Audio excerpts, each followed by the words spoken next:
Welcome to fresh life. എല്ലാവർക്കും സുഖം തന്നെയല്ലേ? ഇന്ന് നമ്മൾ ഒരു ബീഫ് സ്റ്റൂ ആണ് തയ്യാറാക്കാൻ പോകുന്നത്. പണ്ട് എൻ്റെ ആൻറ്റി തയ്യാറാക്കിയിരുന്ന ഒരു സ്പെഷ്യൽ സ്റ്റൂ ആണിത്.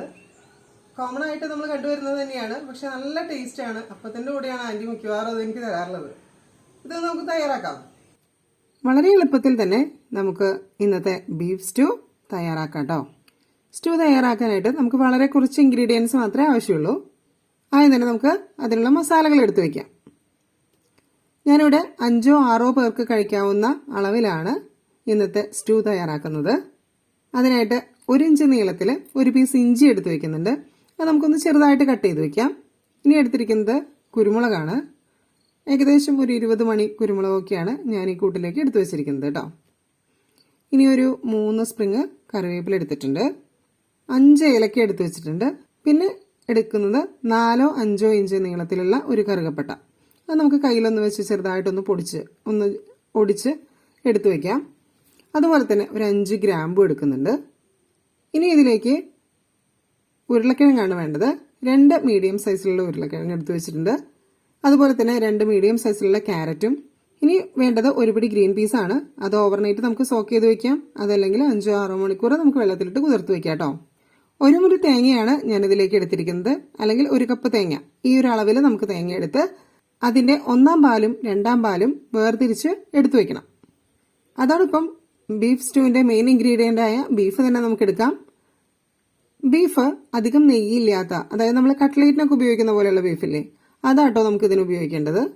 ബീഫിനെ ചെറുതായിട്ട് കട്ട് ചെയ്തിട്ട് അതിന്റെ വെള്ളമൊക്കെ കളഞ്ഞ് നന്നായി കഴുകി വാല വെച്ചിരിക്കുന്ന ബീഫാണ്. 250 ഗ്രാം ബീഫാണ് ഞാനിവിടെ എടുത്തിരിക്കുന്നത്. ഇനി നമുക്ക് പ്രിപ്പറേഷൻ തുടങ്ങിയാലോ? അതിനായിട്ട് ഒരു പാൻ എടുത്ത് അതിനെ ചൂടാക്കാം.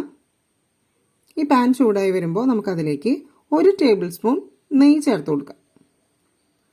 ഈ നെയ്യ് ഇവിടെ ജസ്റ്റ് ഒന്ന് ചൂടായി വന്നിട്ടുണ്ട്. അപ്പോൾ നമുക്കതിലേക്ക് എടുത്തു വെച്ചിരിക്കുന്ന കുരുമുളകും ഗ്രാമ്പുവും ഏലക്കായും ചെറുതായിട്ട് കട്ട് ചെയ്ത് വെച്ച കറുകപ്പട്ടയും കൂടി ഇട്ടിട്ട് ഒന്ന് ചൂടാക്കിയെടുക്കാം. ഇനി നമുക്ക് ചെറുതായിട്ട് കട്ട് ചെയ്ത് വെച്ചിരിക്കുന്ന ഇഞ്ചി ഉണ്ടല്ലോ, അത് ചേർത്ത് കൊടുക്കാം.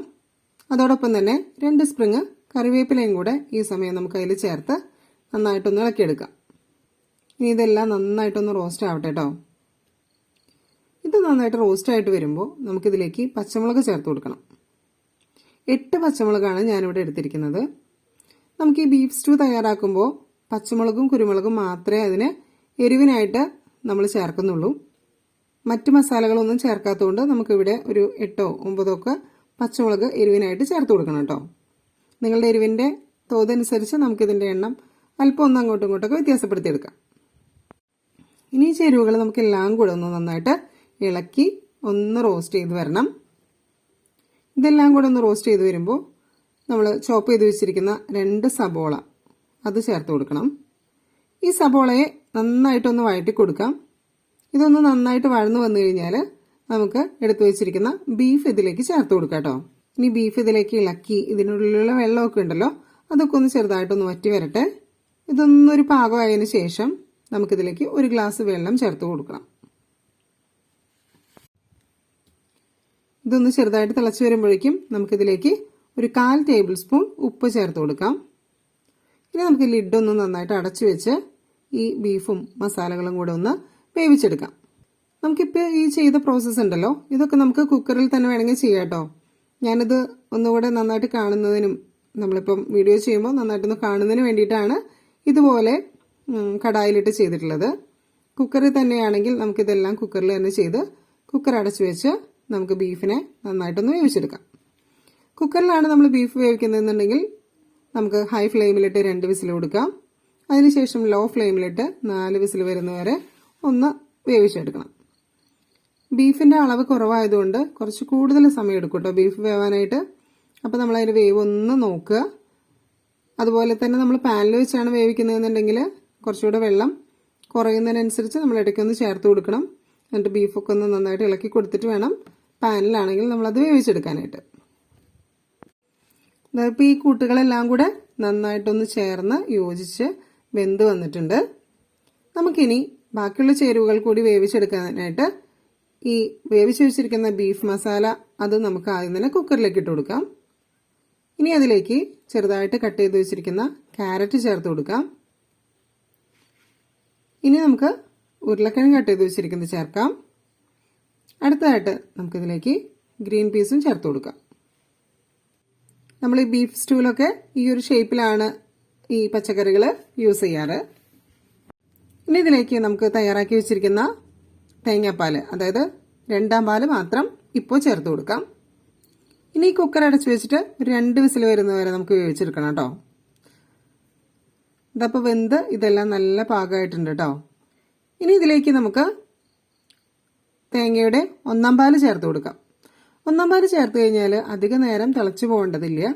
അതായത് വല്ലാതെ തിളച്ച് വരുമ്പോൾ ചില സമയത്ത് ഇങ്ങനെ പാല് പിരിഞ്ഞു പോകുന്നതായിട്ടൊക്കെ ഫീൽ ചെയ്യും. അപ്പോൾ അതുകൊണ്ട് നമുക്ക് 1ാം പാല് ചേർത്ത് കഴിഞ്ഞാൽ അല്പം ഒന്ന് തിളച്ച് വരുന്ന ആ ഒരു ഫീലിൽ തന്നെ നമുക്ക് സ്റ്റവ് ഓഫ് ചെയ്യാം കേട്ടോ. ഇനി നമുക്ക് ഈ സ്റ്റൂവിനൊന്ന് റോസ്റ്റ് ചെയ്തിടണം. അതിനായിട്ട് നമുക്കൊരു പാൻ എടുത്ത് വെച്ച് പാൻ ചൂടാവുമ്പോൾ അതിലേക്ക് 1 ടേബിൾ സ്പൂൺ നെയ്യ് ചേർത്ത് കൊടുക്കാം. ഇനി അതിലേക്ക് ഏകദേശം ഒരു 25 പീസൊക്കെ മുന്തിരി ചേർക്കാം. അതുപോലെ തന്നെ 10-12 പീസ് കാഷ്നട്ട് കൂടെ ചേർത്ത് കൊടുത്ത് നന്നായിട്ടൊന്ന് റോസ്റ്റ് ചെയ്തെടുക്കണം.